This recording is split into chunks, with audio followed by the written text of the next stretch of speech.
Buenos días, bienvenidos todos. Me piden un par de compañeros que les diga, para los que no lo sepan, que tenemos red de wifi, posibilidad de wifi en la sala de prensa a su disposición. Comenzamos la rueda de prensa habitual, final de las asambleas plenarias, en este caso que hace la número 101 de la historia de la Conferencia Episcopal Española. Terminó ayer por la tarde, los trabajos terminaron ayer a última hora. Comparece hoy, como es habitual, el obispo auxiliar de Madrid, secretario general y portavoz, Monseñor Martínez Camino. Muchas gracias, buenos días, gracias por su presencia.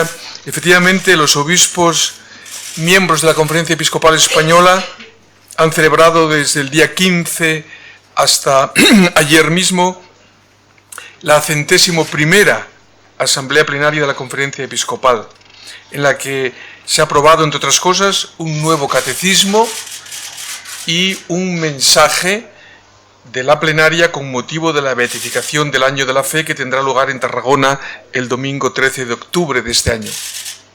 Han participado en la asamblea 74 de los 77 obispos en activo. El catecismo Testigos del Señor se titula este nuevo catecismo que acaba de ser aprobado. Los obispos han aprobado este catecismo que está destinado a la iniciación cristiana de niños y adolescentes entre los 10 y los 14 años, y que es continuación del catecismo ya vigente, Jesús es el Señor, que es el primer catecismo de infancia que está dirigido a niños de entre 6 y 10 años. Este último catecismo está ya implantado pues prácticamente en todas las diócesis de España. El nuevo catecismo será enviado a Roma para la recognición y posteriormente será editado y presentado a la opinión pública. En el plan pastoral se dice que con el fin de promover la fe desde el aprecio a la palabra de Dios, se preveía la redacción y la divulgación de este nuevo catecismo. Es, por lo tanto, el cumplimiento de una de las acciones previstas en el vigente plan pastoral. La Asamblea Plenaria también ha aprobado un documento titulado Iglesia Particular y Vida Consagrada, cauces operativos para facilitar las relaciones mutuas entre los obispos y la vida consagrada en España. Este documento será publicado también próximamente cuando hayan sido incorporadas debidamente las sugerencias de los señores obispos sobre el mismo. Hay otros temas del orden del día que han sido también abordados y que tienen ustedes en la nota. Y ahora les voy a leer algunos párrafos del mensaje con motivo de la beatificación del Año de la Fe. Este mensaje tiene un esquema semejante al de el año 2007, cuando tuvo lugar la beatificación en Roma de 498 mártires del siglo XX en España. El mensaje tiene 5 partes. Primero, ¿quiénes son los mártires teológicamente? Segundo, ¿quiénes son estos mártires que van a ser beatificados en el próximo otoño? Tercero, se explica el lema de esta beatificación, que es firmes y valientes testigos de la fe. En cuarto lugar, se hace una alusión a lo que significa esta hora de gracia para la Iglesia y también para la sociedad. Y por fin, se alude a algunos detalles de la beatificación en Tarragona y por qué en Tarragona. Tienen ustedes el texto de este breve mensaje que será difundido aparte en la página web de la conferencia y en la página de la beatificación, que se va a inaugurar próximamente, una página especial para este acontecimiento, y también en dípticos, en papel, por las diversas comunidades de España, por toda España. El mensaje comienza con una cita de la carta apostólica Porta Fidei, por la que el Papa Benedicto XVI convocaba el Año de la Fe. Por la fe, escribe Benedicto XVI, los mártires entregaron su vida como testimonio de la verdad del Evangelio, que los había transformado y hecho capaces de llegar hasta el mayor don del amor, con el perdón de sus perseguidores. Queridos hermanos, dicen los obispos, dirigiéndose a la comunidad católica en España, os anunciamos con gran alegría que Dios mediante el domingo día 13 de octubre de 2013 se celebrará en Tarragona la beatificación de unos 500 hermanos nuestros en la fe que dieron su vida por amor a Jesucristo en diversos lugares de España durante la persecución religiosa de los años 30 del siglo XX. Fueron muchos miles los que por entonces ofrecieron ese testimonio supremo de fidelidad. La Iglesia reconoce ahora solemnemente a este nuevo grupo como mártires de Cristo. Según el lema de esta fiesta, ellos fueron firmes y valientes testigos de la fe, que nos estimulan con su ejemplo y nos ayudan con su intercesión. Invitamos a los católicos y a todas las comunidades eclesiales a participar en este gran acontecimiento de gracia con su presencia en Tarragona, si les es posible, y en todo caso, uniéndose espiritualmente a su preparación y celebración. El Concilio Ecuménico Vaticano II habla repetidamente de los mártires. Entre otros motivos, celebramos el Año de la Fe para conmemorar los 50 años de la apertura del concilio y recibir más y mejor sus enseñanzas. Por eso es bueno recordar ahora el precioso pasaje del concilio en el que, al exhortar a todos a la santidad, nos presenta el modelo de los mártires. Dice el concilio: Jesús, el Hijo de Dios, mostró su amor entregando su vida por nosotros. Por eso nadie tiene amor más grande que el que da la vida por sus hermanos. Pues bien, algunos cristianos, sigue diciendo el concilio en la Constitución Lumen Gentium, algunos cristianos ya desde los primeros tiempos fueron llamados y serán llamados siempre a dar este supremo testimonio de amor delante de todos, especialmente de los perseguidores. En el martirio, continúa el concilio, el discípulo se asemeja al maestro que aceptó libremente la muerte para la salvación del mundo y se configura con él, derramando también su sangre. Por eso la Iglesia estima siempre el martirio como un don eximio y como la suprema prueba de amor. Es un don concedido a pocos, pero todos deben estar dispuestos a confesar a Cristo delante de los hombres y a seguirlo en el camino de la cruz, en medio de las persecuciones, dice el concilio, que nunca le faltan a la Iglesia. En la nota se aduce un texto del cardenal Bergoglio que puede ser como un comentario a este pasaje del concilio de la Lumen Gentium. Además de modélicos confesores de la fe, según la enseñanza del concilio, los mártires son también intercesores principales en el cuerpo místico de Cristo. Dice el concilio en la Constitución Lumen Gentium número 50, la Iglesia siempre ha creído que los apóstoles y los mártires, que han dado con su sangre el supremo testimonio de fe y de amor, están más íntimamente unidos a nosotros en Cristo que otros hermanos que viven ya en la gloria. Por eso los venera con especial afecto y junto con la bienaventurada Virgen María y los santos ángeles, implora piadosamente la ayuda de su intercesión. Mártires del siglo XX en España beatificados en el Año de la Fe. Al dirigir una mirada de fe al siglo XX, los obispos españoles dábamos gracias a Dios con el beato Juan Pablo II porque, al terminar el segundo milenio, la Iglesia ha vuelto a ser, de nuevo, Iglesia de mártires. Y porque el testimonio de miles de mártires y santos ha sido más fuerte que las insidias y violencias de los falsos profetas de la irreligiosidad y del ateísmo. Esto lo decían los obispos en el año 1999 en la mirada de fe al siglo XX. El concilio dice también que la mejor respuesta al fenómeno del secularismo y del ateísmo contemporáneos, además de la propuesta adecuada del Evangelio, es, dice el concilio en Gaudium et Spes 21, el testimonio de una fe viva y madura.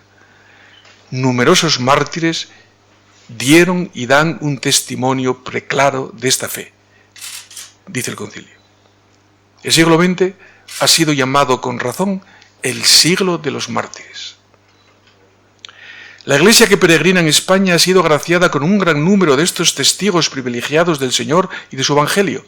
Desde 1987, cuando tuvo lugar la primera beatificación de algunos de ellos, concretamente fueron las Carmelitas Descalzas de Guadalajara, han sido beatificados exactamente 1001 mártires del siglo XX en España, de los cuales 11 han sido también ya canonizados. Ahora, con motivo del Año de la Fe, por segunda vez después de la beatificación de 498 mártires celebrada en Roma en 2007, se ha reunido un grupo numeroso de mártires que serán beatificados en Tarragona en el otoño próximo.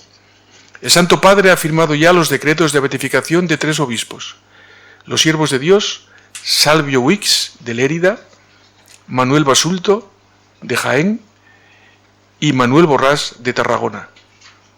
Serán beatificados también con ellos un buen grupo de sacerdotes diocesanos, sobre todo de Tarragona, y muchos religiosos y religiosas, benedictinos, hermanos hospitalarios de San Juan de Dios, hermanos de las escuelas cristianas, siervas de María, hijas de la caridad, redentoristas, misioneros de los Sagrados Corazones, claretianos, operarios, hijos de la Divina Providencia, carmelitas, franciscanos, dominicos, hijos de la Sagrada Familia, calasancias, maristas, paules, mercedarios, capuchinos, franciscanas misioneras de la Madre del Divino Pastor, trinitarios, carmelitas descalzos, mínimas, jerónimos, también seminaristas y laicos. La mayoría de ellos eran jóvenes. También hay ancianos, hombres y mujeres. Antes de la beatificación, aparecerá, si Dios quiere, el tercer libro de la colección titulada ¿Quiénes son y de dónde vienen?, en el que se recogerá la biografía y la fotografía de cada uno de los mártires de esta beatificación del Año de la Fe. Una hora de gracia. La beatificación del Año de la Fe es una ocasión de gracia y de bendición y de paz para la Iglesia y para la sociedad. Vemos a los mártires como modelos de fe y, por tanto, de amor y de perdón. Son nuestros intercesores para que pastores, consagrados y fieles laicos recibamos la luz y la fortaleza necesarias para vivir y anunciar con valentía y humildad el misterio del Evangelio, en el que se revela el designio divino de misericordia y de salvación, así como la verdad de la fraternidad entre los hombres. Ellos, los mártires, han de ayudarnos a profesar con integridad y valor la fe en Cristo. Los mártires murieron perdonando. Por eso son mártires de Cristo, que en la cruz perdonó a sus perseguidores. Celebrando la memoria de los mártires y acogiéndose a su intercesión, la Iglesia desea ser sembradora de humanidad y de reconciliación en una sociedad que sufre la crisis religiosa, moral, social y económica, en la que crecen las tensiones y los enfrentamientos.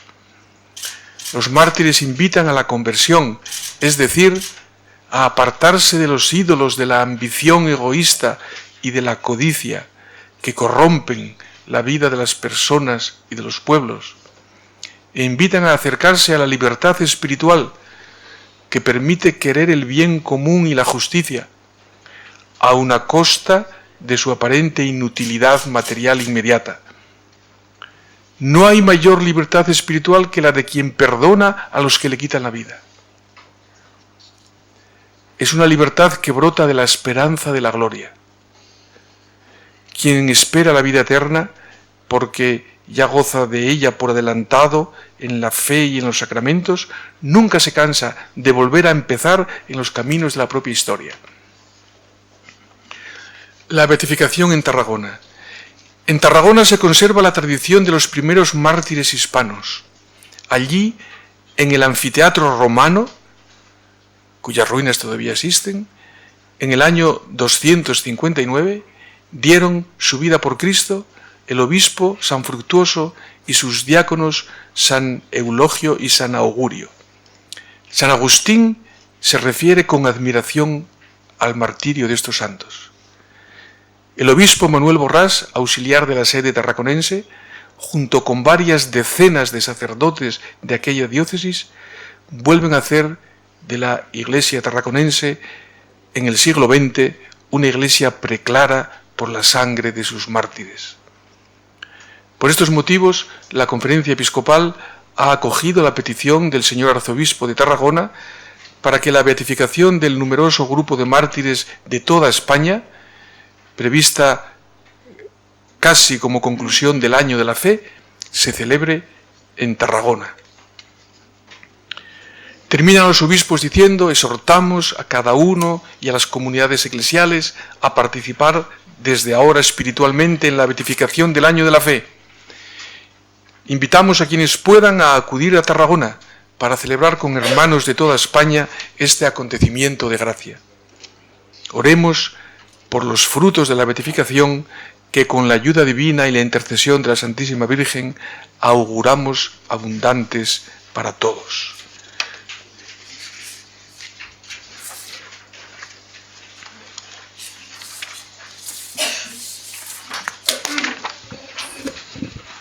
Comenzamos el tiempo de preguntas. Ya hay 3 pedidas. Esperan a que llegue el micrófono, se presentan, dicen a qué medio pertenecen, le dirigen la pregunta al obispo portavoz. Primera fila. Sonsoles. Hola, buenos días. Soy Sonsoles Calavera de Intereconomía Televisión. Bueno, le quería preguntar por 2 temas. El primero sería una valoración de la decisión del Gobierno de incluir a la Iglesia en la Ley de Transparencia. Pues, ¿qué les parece? ¿Cómo les va a afectar esto? Si les afecta de alguna manera. Y luego sobre el tema del aborto, bueno, varios enfoques. Si la Iglesia o los obispos están presionando de alguna manera, como se les ha acusado, para orientar la reforma del aborto en algún sentido. ¿Y qué les parecen las advertencias que han recibido tanto por parte del PSOE de la idea de revisar los acuerdos con la Santa Sede si no dejan de presionar para que se oriente la reforma en un sentido determinado, y también el mensaje del Partido Popular de que no les va a gustar a los obispos cómo van a orientar desde el Gobierno la reforma de la ley del aborto? Gracias. Muy bien. Respecto a la primera pregunta, pues la transparencia es un modo ordinario de funcionamiento en las cuestiones económicas en la Iglesia y de hecho ya se está actuando así, concretamente en lo que responde estrictamente a algo que tiene que ver con los presupuestos generales, pero que no es una partida de los presupuestos generales del Estado. Me refiero a lo que los contribuyentes cada año, por medio de la asignación tributaria, poniendo la X a favor de la Iglesia Católica, deciden destinar del importe de sus impuestos a la Iglesia. De eso anualmente venimos presentando un informe a las instancias competentes para ello, tal y como se acordó en su momento. Eso se viene haciendo ya se presenta un informe de esa ayuda para el sostenimiento de la Iglesia que los contribuyentes cada año deciden y que por tanto no está prevista en los presupuestos porque puede ser cero. No hay un presupuesto previsto, hay una estimación para el año siguiente. Y eso efectivamente ya se viene haciendo el informe, se presenta una memoria de las finalidades a las que se asignan esas cantidades. Y también les puedo decir que también este año ya, además de este informe que se viene presentando, se está haciendo una auditoría externa con una empresa a la que hemos contratado para auditar que ese informe que se pasa a la autoridad competente, pues le añadimos que no solamente es lo que decimos nosotros, sino una empresa auditora. Es decir, que la transparencia no es... La transparencia, vamos a decirlo en positivo, es el modo de actuar de la Iglesia con los dineros. Luego en este asunto, evidentemente, hay mezcladas muchas cosas, porque, por ejemplo, los colegios católicos reciben, que están concertados, los colegios concertados reciben un concierto para pagar a los profesores, para tal. Pero ese dinero es exactamente el mismo que reciben los colegios laicos, no católicos. Por tanto, eso es una ayuda que el Estado da, mejor dicho, es el modo en que el Estado financia el ejercicio de la libertad de enseñanza de la Iglesia y no de la Iglesia. Ahí la Iglesia no tiene, eso no es para la Iglesia propiamente, es para los padres que eligen los colegios, en este caso católicos, o en otro caso laicos, o en otro caso laicistas. Ese dinero es para que los padres puedan ejercer su derecho a buscar un tipo de enseñanza que ellos desean. Ese dinero no lo recibimos aquí, ni lo reciben los colegios católicos por ser católicos, lo reciben todos los colegios que están concertados y con los mismos criterios. Creo que está claro, ¿no? Son unos fondos por los que el Estado apoya a todos los padres de España, sean católicos o no, para que puedan llevar a sus hijos a unos determinados centros de enseñanza, ejerciendo así efectivamente su derecho de elegir el tipo de enseñanza moral, pedagógica, que desean para sus hijos. Hay otro punto que son, por ejemplo, los profesores de religión en los centros estatales. Los sueldos de esos profesores de religión, sean católicos o no católicos, sean musulmanes, los recibe el instituto o el centro estatal para pagar este servicio que le prestan esos profesores, católicos o musulmanes. No lo recibimos aquí, ni lo reciben las diócesis. ¿Por qué? Porque el Estado, una vez más,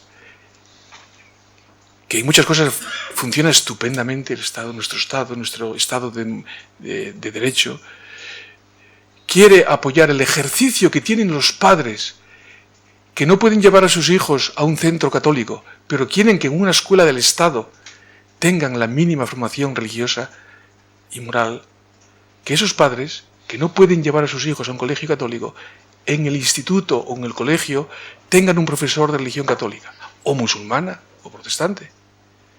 Y entonces pagan a ese instituto, el servicio que ese profesor le presta. Como le pagan a otras empresas exteriores o a otros servicios que le prestan otras instancias, a ese instituto o a ese colegio. Por lo tanto, no es legítimo decir que esos dineros son para la Iglesia Católica. Son para los padres que quieren ejercer ese derecho. Ahora, y todo eso está naturalmente clarísimo en las cuentas de esos institutos. Eso depende de los ministerios correspondientes y están en esos institutos. Nosotros no tenemos que dar cuenta de eso porque no tenemos esas cuentas. En cambio, vuelvo a repetir, de lo que sí hay una relación con dineros que vienen a través con dineros que vienen a través de lo que los españoles deciden, los contribuyentes deciden entregarnos para el sostenimiento de la Iglesia, eso se está haciendo ya, se está haciendo el informe. El año que viene será además con una auditoría y si las leyes disponen algo más preciso, naturalmente estaremos a lo que dispongan las leyes en este punto de transparencia, porque no hay ninguna prevención ni ningún miedo, es clarísimo lo que recibimos y es tanto lo que se hace y lo que se aporta a la sociedad por muchos conceptos. O sea que bienvenida a la transparencia, porque ya estamos en ella. Bienvenido todo lo que sea transparencia.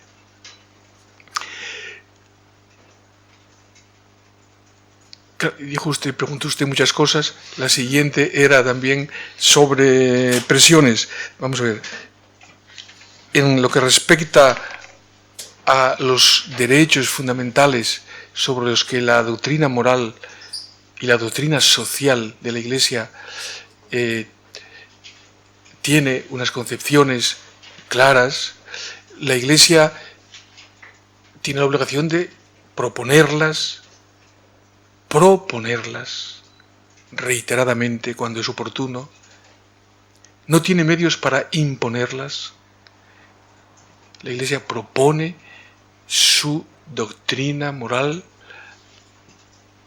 aquí en España y en todo el mundo. Y la propone para que los católicos la puedan vivir coherentemente. Entonces lo que se dice, lo que decimos, o que la Conferencia Episcopal dice en España sobre la legislación actual sobre el aborto, pues no es ninguna novedad, es lo que estamos diciendo, es lo que se está diciendo ahora con este gobierno, con el gobierno anterior y con el anterior. Y es lo siguiente: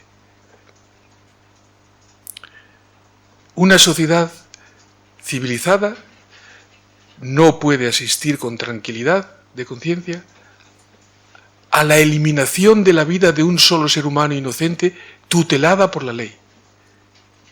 Eso no puede ser en una sociedad que realmente quiera respetar los derechos fundamentales de todas las personas.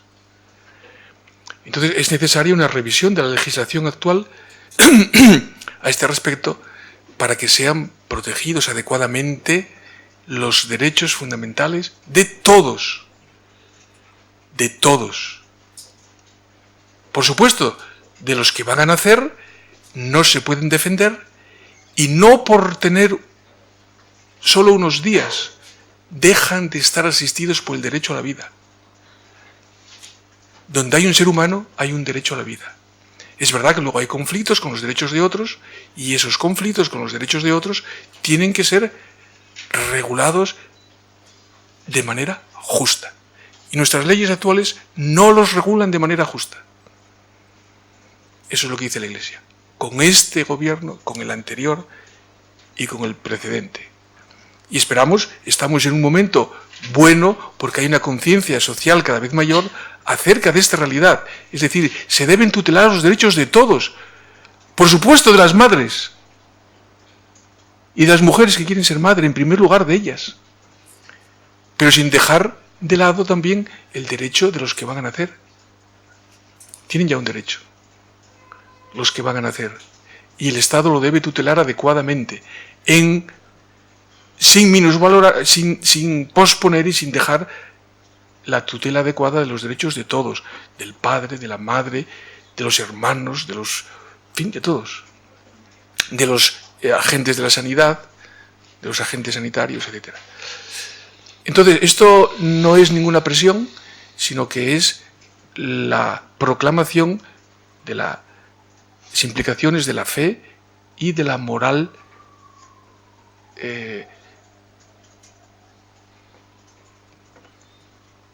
que se deriva de ella, y que en este caso además es una moral, es decir, no se puede quitar la vida a un ser humano inocente, es un principio de la moral racional universal.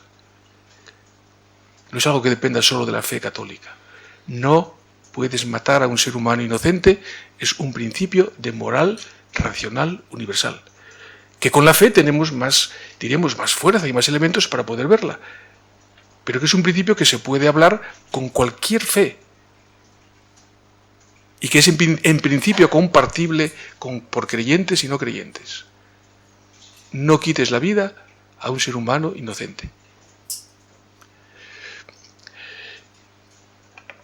Y luego, ¿qué legislación va a ser? Y si va a gustar o no va a gustar, pues ya lo veremos.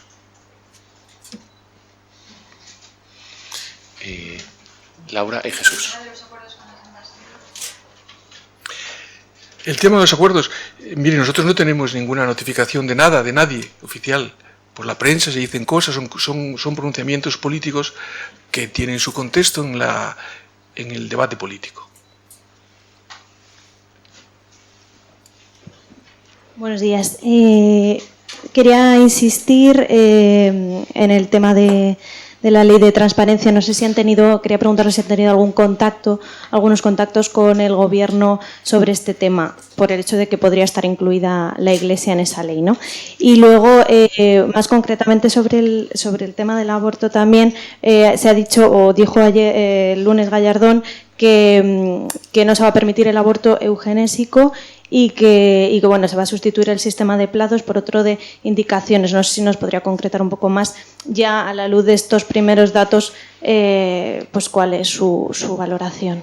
Gracias. Bueno, yo creo que sobre un texto legal, pues hay que tener el texto legal delante, ¿no? Son anuncios previos, etcétera. Si hay un texto legal nuevo, que esperamos que lo haya, eso sí, lo ha dicho el señor cardenal presidente en el discurso inaugural, porque esperamos que se rectifique la desprotección de la vida humana naciente o incipiente, debe ser protegida adecuadamente y en estos momentos no está adecuadamente protegida por la ley. Y esto, repito, sin lesionar ningún otro derecho. El arte de legislar es proteger adecuadamente y proporcionalmente todos los derechos en juego. Entonces, cuando hay un texto se valorará. Antes de tener el texto, pues aquí no solemos hacer valoraciones sobre declaraciones particulares, parciales. Y en cuanto a contactos sobre el asunto que decía, no los ha habido. No ha habido ningún contacto oficial ni oficioso sobre el asunto al que se refería en la primera pregunta. Jesús, bastante.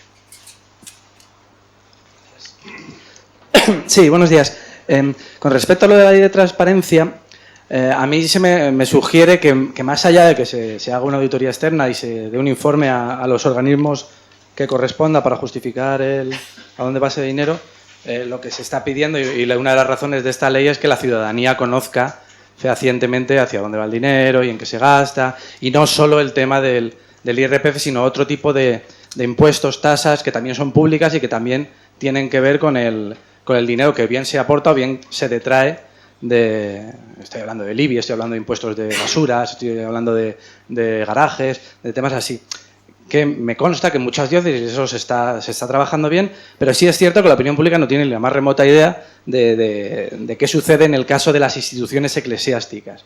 Quería saber si eso, la Iglesia está dispuesta a que también, no solo el organismo correspondiente, Hacienda o la agencia tributaria, tenga conocimiento de eso, sino que la ciudadanía en general pueda acceder a eso. Sí, en ese sentido también, si hay alguna novedad en cuanto a la cuestión del IBI, que está saliendo, continúa saliendo en ayuntamientos y en determinadas acciones, quería saber eso. Y luego, por otro lado, cambiando un poquito de tercio, y si me lo permite, esta es la última plenaria en la que va a estar usted como secretario general y portavoz, si no me engañan los estatutos de la Conferencia Episcopal. Yo quería saber, pues, que nos contara un poco, pues, cuál es el balance que hace y si no cree que durante estos 10 años, no solo la relación con la prensa, sino la imagen que se ha podido dar de la Iglesia española ha dejado un poco que desear. No sé si usted se ha planteado en algún momento que el trazo ha sido demasiado grueso por ser elegante. Gracias. Muy bien. Respecto a la primera pregunta, esos informes, lo sustancial de esos informes se han hecho públicos aquí. ¿Cuál es el destino? Y se hacen públicos cuando se hacen, cuando se dan las bases las líneas, los números del Fondo Común Interdiocesano. Y cuando se envían a las autoridades, son autoridades públicas. Y de hecho algunas veces pues han estado en el Parlamento. No es una cosa secreta, ya es público. Los informes relativos al destino de lo que los ciudadanos, a través de su asignación tributaria, deciden que se entrega a la Iglesia Católica. Eso es público, ya es público. Y ahora lo que se va a hacer además es que eso se contraste con una auditoría externa la veracidad de esos datos, que ya se ve que es evidente porque afecta a todas las diócesis reciben esos dineros, los reciben en toda España, cuando se distribuye el Fondo Común Interdiocesano. De todas maneras, si hay que avanzar en esto, pues se avanzará, lo vuelvo a repetir, no hay... Al revés, la transparencia es buena, cada diócesis luego hace cuando llega el momento de la campaña de la Iglesia diocesana o el momento ahora de la campaña de la asignación tributaria, en todas las diócesis se hacen públicos en los boletines, en los papeles que se distribuyen con este motivo, pues cuál es el estado general de las cuentas de las diócesis. Pero se puede avanzar en ello, si se puede avanzar pues no hay ningún problema. De momento no tenemos instrumentos concretos o contactos concretos sobre este asunto, como acabo de decir. Y respecto, pues efectivamente, un servidor va a cumplir en junio 10 años como secretario general de esta casa. Y yo creo que todavía no es en junio será, como en junio de hace 10 años vino el Papa Juan Pablo II a España, entonces esta plenaria que tenemos ahora se retrasó a junio, porque el Papa vino en mayo. Y entonces por eso la elección del secretario general que había que hacer ahora se retrasó a junio. Pero como en junio no habrá plenaria, pues tengo que seguir de prórroga hasta noviembre, que será la próxima plenaria. En junio se cumplirán los 10 años exactamente.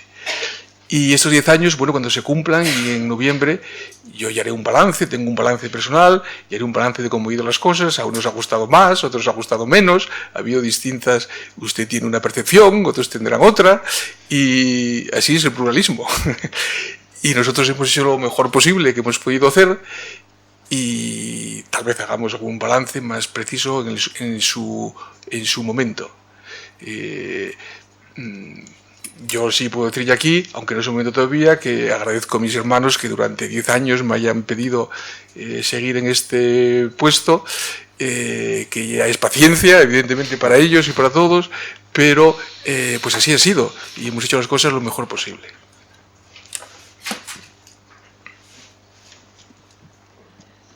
Hola, buenos días, Mar Rey de La Sexta.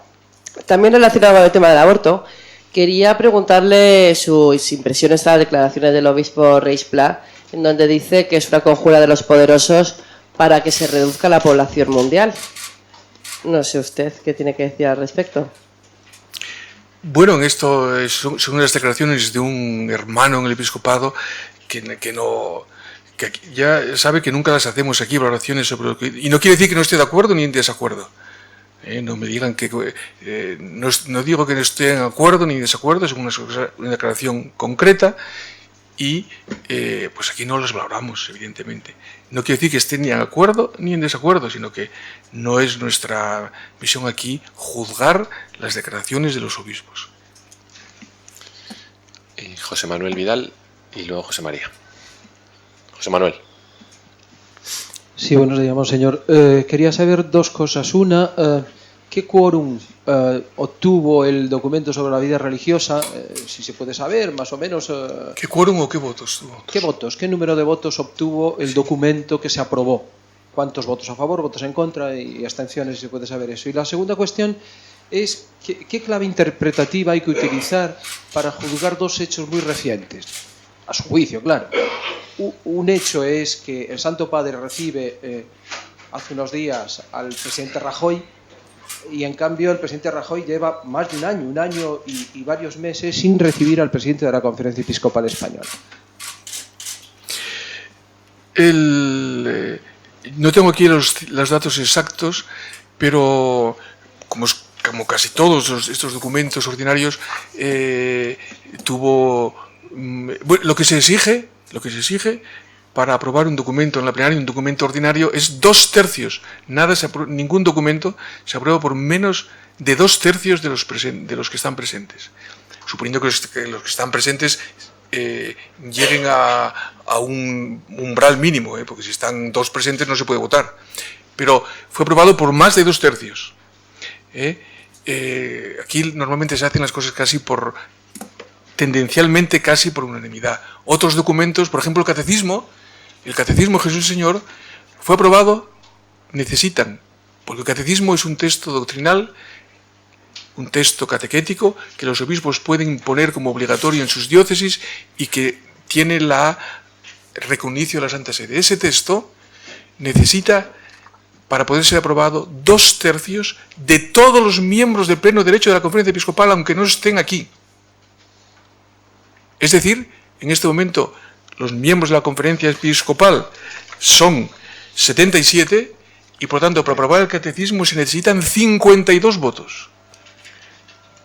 Fíjense ustedes, se trabaja casi por técnicas de tendencia a la unanimidad moral, al menos. Y Jesús el Señor tuvo 60 y tantos votos, no me acuerdo, pero pues más de 2/3 de todos los miembros del pleno derecho. Y este otro, yo creo que tuvo casi todos los votos favorables de los presentes, excepto unos 5 o 6, o sea, un número pequeño, como suele ser. 5 o 6 votos entre abstenciones o negativos, fueron pocos. Y la de los dos hechos. Bueno, como usted sabe, en la Santa Sede, para un acto como ese, eso no se hace con 15 días, ni con un mes, ni con 2, ni con 3. Y entonces es una cosa que estaba prevista hace tiempo. Y ha coincidido con la plenaria, con esta plenaria nuestra. Son coincidencias, ¿no? Algunos he visto por ahí que hay especie de que coinciden, no son coincidencias. Estaba previsto hace tiempo que el Santo Padre iba a recibir al presidente del gobierno español, que no lo había recibido tampoco desde que tomó posesión de su cargo, el presidente del gobierno español, me refiero. Y en cuanto a la recepción por parte del presidente de la Conferencia Episcopal por parte del presidente del gobierno español, le puedo decir que hay un contacto permanente y fluido con él y con la señora vicepresidenta del gobierno. José María Navalpotro, Mundo Cristiano. Hola, buenos días. Yo quería volver a una cuestión sobre el aborto. Destacados dirigentes del PSOE, en concreto el otro día, pues Elena Valenciano, por ejemplo, en Televisión Española, han unido el tema de la modificación de la ley del aborto y las peticiones por parte de la Iglesia y de otros sectores para que se cambie con el tema de la revisión de los acuerdos Iglesia-Estado. Los obispos no perciben que hay un cierto intento, a lo mejor no es así, un cierto intento de chantaje por parte digamos, del Partido Socialista para que la Iglesia no hable en este tema, o un intento quizá de tratarles como quizá ciudadanos de segunda, porque no se pueden manifestar sobre determinadas cuestiones. Bueno, yo no entro en percepciones políticas, no voy a hacer, porque eso es una percepción de una situación. Son declaraciones que se entienden, como he dicho antes, en un contexto de debate político y, por tanto, pues ahí no tenemos nada que decir. Que los agentes políticos pues reaccionen unos con otros. A nosotros no sabemos nada de esas intenciones de ninguna asociación, de ninguna agente de la vida política.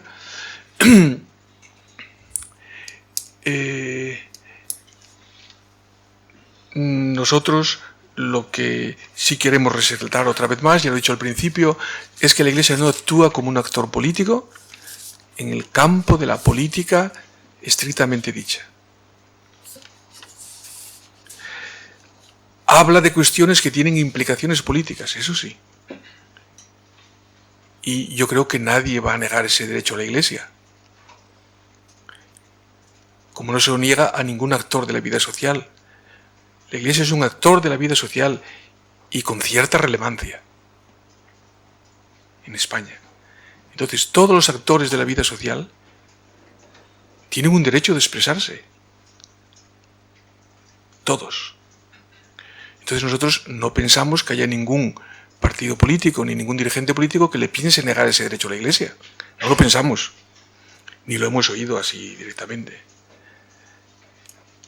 Lo que sí hay algunas confusiones, como que la Iglesia impone, o la Iglesia habla. Y la Iglesia propone. Y la Iglesia ni legisla ni quiere legislar, ya lo hemos dicho muchas veces. ni legisla ni quiere legislar, no es su cometido. Pero la Iglesia puede y debe hablar sobre los principios rectores de la vida social, de acuerdo con los derechos fundamentales de la persona humana. Y lo hace en España y lo hace en todos los lugares del mundo. Y en todos los lugares del mundo, los regímenes políticos tienen unos cauces legales para que las relaciones con la Iglesia Católica sean adecuadas a lo que la Iglesia Católica es. Y para eso están los acuerdos entre la Santa Sede y casi todos los estados del mundo, excepto algunos totalitarios. Muy pocos. Con casi todos los estados del mundo tiene la Iglesia Católica, es decir, la Santa Sede, como representante de esta asociación de carácter internacional. La Iglesia Católica es así, tiene su peculiaridad, no es lo mismo que una asociación de vecinos de un barrio o una asociación nacional. La Iglesia Católica está en todo el mundo. La Iglesia Católica que está en España es la misma que está en Corea del Sur, la misma que está en Argentina y en Chile. Y es una entidad de ámbito internacional, reconocida así también en los ámbitos internacionales. Y por eso casi todos los estados del mundo, repito, excepto algunos con poca legitimidad democrática, tienen acuerdos con la Iglesia Católica. Y esto pues se va a seguir así normalmente. Luego pues está el debate político. Y nosotros repetimos que las intervenciones de la Conferencia Episcopal y de los Obispos no son intervenciones políticas, son intervenciones en el ejercicio del ministerio y de la función que tiene la Iglesia. Y confiamos y sabemos que los actores políticos lo entienden en el marco de una sociedad democrática. Concluimos. Iván de Vargas, Cenit. Con respecto a la beatificación en octubre de los mártires, quería preguntarle si saben ya quién va a presidir la ceremonia. Sí. Y luego, porque en algunos ámbitos se ha barajado la posibilidad de que viniera el Santo Padre, no sé si esto es real, y quería preguntarle también en este sentido si está previsto o si se ha transmitido ya una invitación formal al Santo Padre para que visite nuestro país. Muchas gracias. Bueno, parece, yo sé por la prensa que el presidente del gobierno lo ha hecho así. Nosotros no lo hemos hecho. Todavía la conferencia como tal no lo ha hecho. La conferencia como tal. Sé que ha habido obispos que lo han hecho. Hay que dejarle un poco de respiro al Santo Padre, pero está muy bien hacerla. Hay previsiones para hacerla, pero formalmente no está hecha ninguna en este momento, desde la conferencia de obispos sí. No, cada obispo puede invitar al Santo Padre, y usted también. Competencia para invitar al Santo Padre es general. Luego habrá que ver pues, otras condiciones, luego no vendrá si el gobierno no, si no hay otras condiciones, pero para invitarle hay una competencia general. Sí sabemos quién va a ser el delegado del Santo Padre para la beatificación de Tarragona, porque una beatificación es un acto pontificio, y hasta el año 2005 estos actos los presidía siempre el Papa en Roma o en otros sitios si estaba de viaje o de visita apostólica. Presidía las beatificaciones y las canonizaciones, que son actos pontificios. Pero el Papa Benedicto XVI estableció que las beatificaciones no las presidiría normalmente el Papa, sino un delegado suyo, y que normalmente no serían en Roma, sino en el lugar de procedencia de los que iban a ser beatificados. Entonces, el Santo Padre Benedicto XVI, porque fue ya antes del cambio de pontificado, ha determinado que su delegado en la beatificación de Tarragona sea el señor cardenal presidente de la Congregación de las Causas de los Santos, que es el cardenal Angelo Amato. Él vendrá en representación del Santo Padre. Y luego, si que venga el Papa o no, pues no tenemos ninguna noticia. No es previsible, vamos, pero sabemos que y se ha publicado que el señor arzobispo de Tarragona le ha invitado.